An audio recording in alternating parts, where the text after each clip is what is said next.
Hey, buddy, watch this. Hello, Regis Kilbin is the name and Hearthstone is the game, and it's time to talk about some nerfs. That's right, 6 cards are about to be nerfed, including some Paladin stuff, Warlock, Rogue, some neutral cards. It's going to be an exciting new meta. That said, I want to talk about all of these nerfs in detail, whether they're good or bad, whether they're going to make a significant impact, and how the meta might look afterwards. So without any further delay, let's jump into these 6 card nerfs. So up first here I have Spiteful Summoner, and of course this has been one of the most widely requested nerfs, I think, because Spiteful Summoner right now empowers a lot of good decks despite being just a random sort of neutral epic card. But on top of that, it's a very swingy card where sometimes it feels like if your opponent hits Spiteful Summoner on turn 6, you just can't win the game. And I think this very simple nerf from 6 to 7 mana actually goes a pretty long way to address that. Because yes, for a 7 mana card, Spiteful Summoner will still be strong. Getting a 10-drop summoned into play for free alongside a 4/4 body is still going to be an awesome 7 mana play. And that's fine, it's okay for the card to be strong, but the fact that it's delayed by a single turn even is going to make Spiteful Summoner a lot less consistent and swingy of a play for a couple reasons. First off, it's so much slower that aggressive decks will have more time to apply a lot of pressure and put themselves in a board state where they're so far ahead that Spiteful Summoner is just too risky of a play to make. On top of that, there's a higher chance for the Spiteful Summoner player to actually draw into their spells, and it's only a minor, very, very minor chance, but it could still make a little bit of a difference.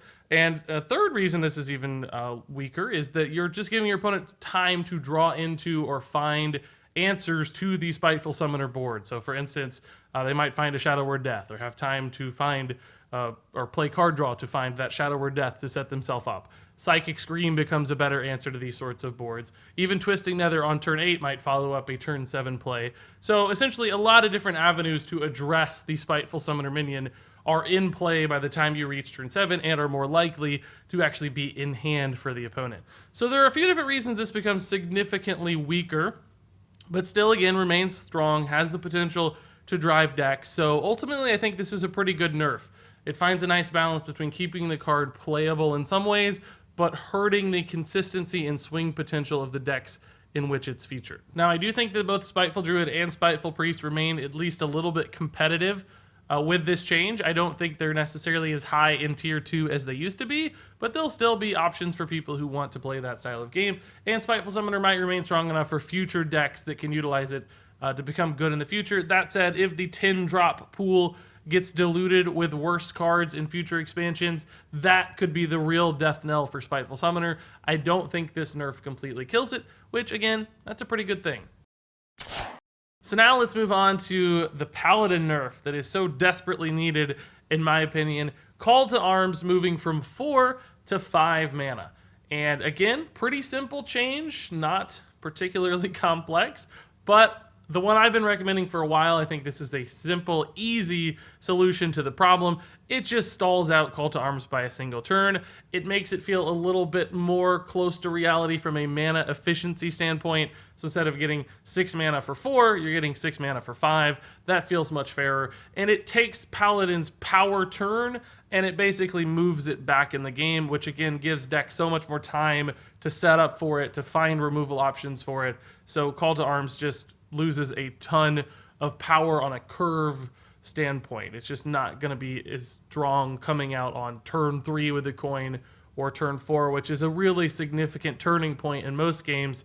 Turn 5 tends to be more mid to late game where more options exist and more time exists. Beyond that, this has a very direct impact on even Paladin decks, of course, because now that it's 5 mana, you can't run Call to Arms in Gin Greymane decks, and even Paladin right now is the best deck in the game, so that could have a major impact on Gin Greymane Paladin's success level. I don't know that the deck is going to be nearly as good without Call to Arms, just because Call to Arms is such a stupidly powerful card. So that alone might really disrupt a tier 1 deck, and could perhaps boost up like Murloc Paladin, but of course Murloc Paladin also utilizes Call to Arms. So I have a feeling you're going to see Paladin drift down the tier rankings quite a bit, and some things are going to have to move up to fill its space. Now, I can't really guess what that's going to be just yet, Maybe as we move through the rest of these nerfs, I'll have a better idea. It's going to be hard to see what's strongest. You have to do a lot of math when it comes to matchups and considerations, but there are so many changes and so many different decks that trying to figure out all those variables and sum them up is a little too difficult. So back to this card specifically, one positive implication of this change is that it opens up Call to Arms for odd Paladin decks, Baku Paladin, but I don't really think that's going to be powerful or relevant because you can't run 2 drops in Call to Arms. You're only running 1 drops instead, and summoning 3 1-drops for 5 mana is not a particularly powerful play or efficient from a mana standpoint. So I don't really think that's a concern. Now, I do think you could still run Call to Arms in Murloc Paladin, and it would still be pretty good. So there's nothing inherently wrong with the card at 5 mana. I think it'll still be strong. It's an above average play. It's just not as good as it was. And again, that's nice. I'm okay with cards being good and strong. It's just not when they're so strong as the 2 examples we've seen so far. That's when it becomes problematic. So does Murloc Paladin become the #1 deck in Hearthstone at this point? Maybe it does with this change to Call to Arms. I'm not sure. I don't think it totally kills it. All that said, this was a much needed change, and Paladin has been way too good for way too long, and mostly due to Call to Arms, I would argue. So I think this will be enough to keep it more in check, make it feel more fair, and keep Paladin in a much healthier position. So now we're moving into some Warlock nerfs, and I'm sure these are the ones that a lot of people wanted to see. Up first, we have Possessed Lackey. And again, very simple change here, and you're going to see this is a theme for Blizzard in the past, and even through these nerfs as well. Possessed Lackey is just going from 5 to 6 mana. And some people might say, well, that's not enough. It needed a bigger change. It needed more of a nerf.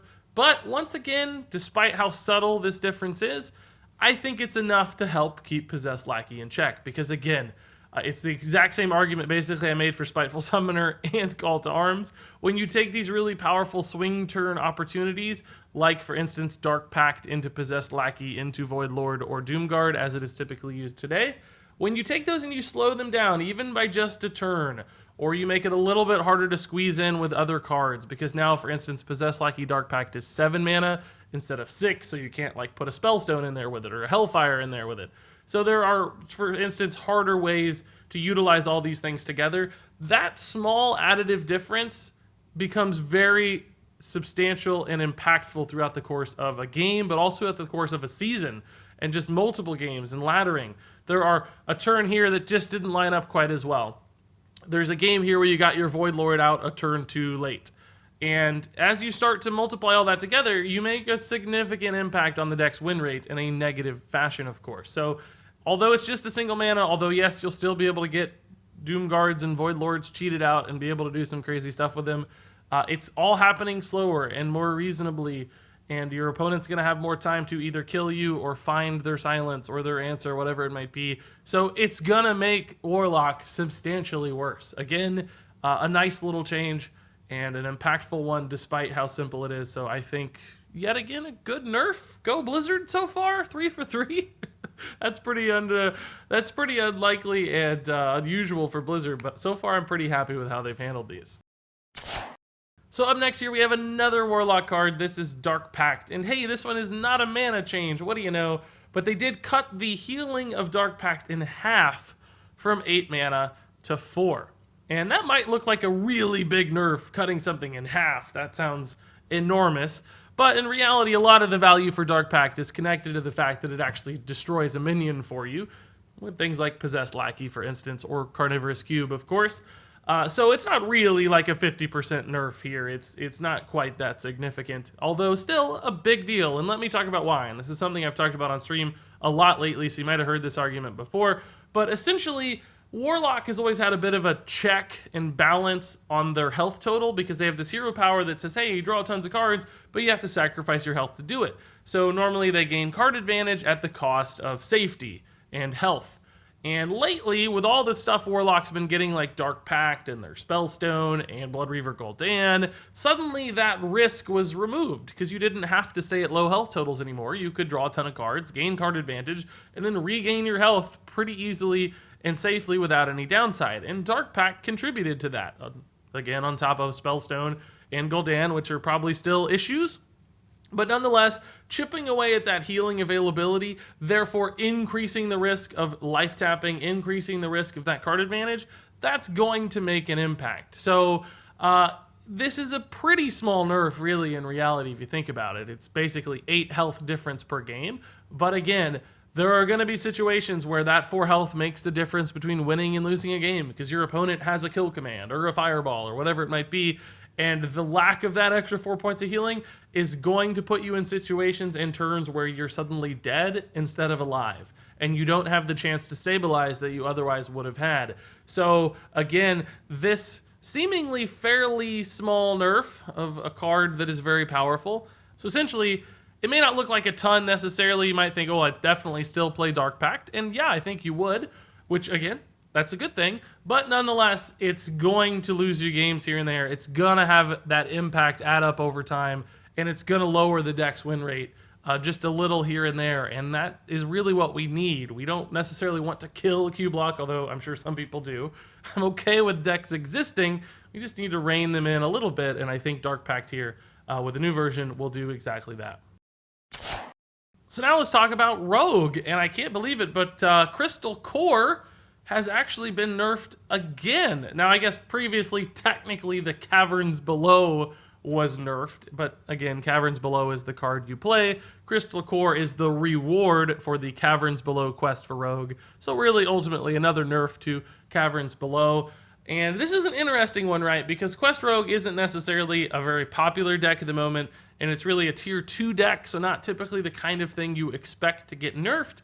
But in reality, the problem with Quest Rogue is that its matchups sometimes were just like 90-10 in regards to win percentages. So in other words, if they played really slow control decks, they'd win like 90 or 95% of the time, which is just crazy when one deck doesn't have a chance to win at all. So the strategy of summoning a bunch of 5/5s was just too overwhelming for the average control deck to win. And really the only way you can beat Quest Rogue is to outrace them and kill them before they get a chance to do all that silly stuff with Crystal Core. So I think Blizzard recognized that that's a pretty unhealthy matchup kind of scenario where it's an instant lose against a certain kind of deck. So they wanted to rein in Quest Rogue a little bit without completely killing it. Again, I think this is a good change, and it's actually the one I've been recommending for weeks. So Blizzard and I are pretty in line so far. The Spiteful Summoner nerf, the Possessed Lackey nerf, and the Crystal Core nerf here are all exactly what I've been recommending when people ask me. So that's awesome. But they're just taking the minions down to 4/4 instead of 5/5. And again, small change. 4/4s are still significant. They're still going to be difficult to deal with.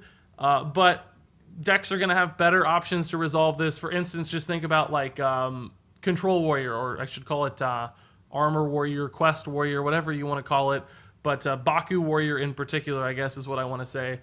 For instance, Hero Powering gives you 4 armor, and you cast Reckless Flurry for 4 damage, which now kills a Quest Rogue board instead of not killing a Quest Rogue board in the past. So that's just one example. A 4 damage AoE suddenly takes care of everything when it didn't before. So that gives like Baku Warrior a perfect answer to a Crystal Core board that they didn't have in the past. And of course, that's not the only example. There are lots of other scenarios where 4 is a much, much easier amount to deal with than 5. On top of that, of course, 4 damage minions don't, or 4 attack minions don't deal as much damage as 5 damage minions. So when they go for those crazy charging burst turns with, you know, Stone Tusk Boars and South Sea Deckhands, suddenly they can't do quite as much damage. And in fact, Vicious Scalehide doesn't heal for quite as much either, so it might give you more windows and openings when they start to heal off the lifesteal of Vicious Scalehide, etc., etc. Basically, again, a small change that will make a pretty relevant impact on the deck's success. But again, I'm not sure this will kill Quest Rogue, because it'll still be a good matchup in a lot of cases, and it'll still have the chance to beat a lot of things. It just won't be quite as oppressive or powerful. So again, great change, Blizzard. I can hardly believe I'm saying this so much, but I like this nerf.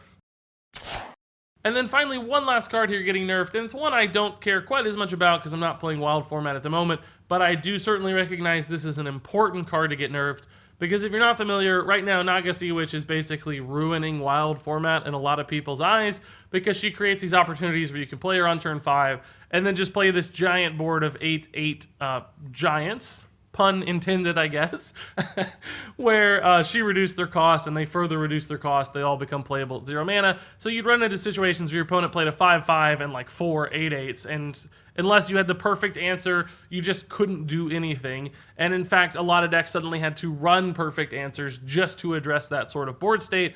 So the entire meta has to reshape itself around Naga Sea Witch in some ways. Even though it's not necessarily the most prominent or played strategy in Wild format, it's still just so oppressive and so swingy that you have to address it. You have to build around it, you have to play around it, and the whole meta changes because of that one single card. And in fact, it's a neutral card, so lots of different decks could build around that, so you never really even knew exactly when it was coming.